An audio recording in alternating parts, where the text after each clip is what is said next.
The Trump administration is turning back to the Supreme Court to protect the president's travel ban, appealing a ruling by a federal judge in Hawaii that vastly expands the definition of close family members exempt from the ban and potentially allowing in thousands more refugees. Let's bring in now trial attorney Rachel Self and defense attorney Richard St. Paul to debate this. Richard, I'll start with you. Was this the right judgment by Judge Watson of Hawaii to expand the exemptions to allow close relatives of U.S. citizens to visit their family? And as we said, it also applies to refugees already being processed by resettlement agencies. How do you see it, Richard? Absolutely not. Look, Congress gave the president the power to determine when and who can come into this country. And the judge expanding this definition is out of the context of what the constitutional powers are for this particular judge. I'll give you an example. In this country, in order to immigrate to the country, there are certain factors of which you can immigrate here. If it's a family member, it has to be a parent, a sibling, a spouse, fiance. That's how you get into this country. Not a grandparent, not a cousin, not the third uncle. Rachel, how do you see it? So I disagree with Richard on this, Arthel, and the reason is because the Supreme Court was very clear in its ruling of who the travel ban was going to apply to.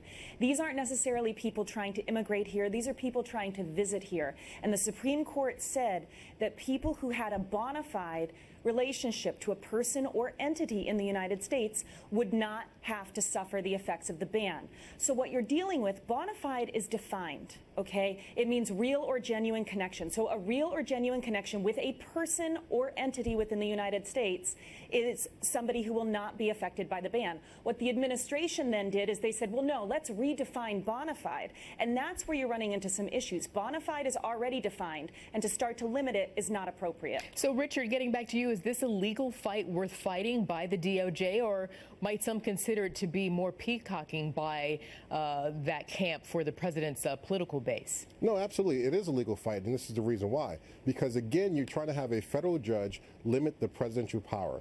And the question, to Rachel's point, the question remains is, can the Trump administration determine what bona fide is? They absolutely can. Congress gave the president the power to restrict travel among immigrants or any alien, is what the legislation says, in the world, if he deems it so necessary. So, Rachel, how... Yes, but Go ahead. No, well, what I was going to say is that there's an arbitrary and capricious application being made here, because to say that a grandmother is a less bona fide relationship than a fiance is simply nonsensical. It doesn't make any sense. Bona fide means real or genuine. So is the grandmother fake? Is the fiance real? It doesn't make any sense. The Supreme Court was very clear in their ruling that when they used the word bona fide, and bona fides is not a new concept in immigration law. You need to prove that you have a bona fide marriage in order to get a marriage immigration benefit.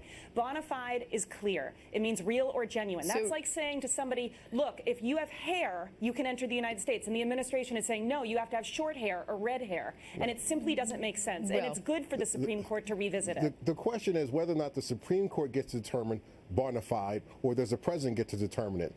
Under the immigration laws now, you cannot come in this country. You cannot have a sponsor if you are if they're a grandparent, if they're uncle or cousin. Wouldn't you agree with that, Rachel? Right? You would agree with that. I would, but we're not exactly. I would, but we're not talking about sponsorship, Richard. You're splitting. You're talking about two very different things. What we're talking about here is limiting a person being able to enter the United States by being affected by this travel ban, not necessarily immigrating here, but simply coming here to visit when they already have a visa or they already have a resettlement in place. And I'm saying the Trump administration is using that definition. Rachel, let me ask you then, how does Hawaii need to reply in order to convince the Supreme Court to uphold Hawaii's exceptions to the travel ban? Well, I think Rachel's making that particular argument, and bona fide is anybody who actually has a family connection. But it's not up to the federal judge to determine that. It's up to the Trump administration to determine it. Okay, Rachel, go ahead. It's absolutely not up solely to the Trump administration, though. We have separation of powers. We have the judicial branch. The Supreme Court defined who this ban should be applying to. And the Hawaiian judge said, well, wait a second. The administration's not allowed to now start defining what family is and all that when the Supreme Court's ruling already said what the connection needed to be. It doesn't need to be family. It needs to be an entity or a person within the United States. These federal court judges have been trying to stop the president from doing his job, from keeping the country safe, and they've all been overruled by the Supreme Court. And I think this is going to be another win for the Trump administration, and that he gets to determine who is bona fide. No, because what's interesting is this being touted as some big win. When the Supreme Court made this decision on the travel ban issue, it came out by the Trump administration as this was some great victory. It actually, if it's applied appropriately and the Supreme Court's ruling is followed, it doesn't affect that many people. The Supreme Court's ruling wasn't some great victory because most people can prove a bona fide connection to the United States via person or entity. And Rachel, so it's going to be very interesting what comes down here when we see this develop. We'll continue to watch it. Rachel Self, Richard St. Paul, thank you very much for the debate. See you guys again. Pleasure, take care. Thank you guys. Have a good night.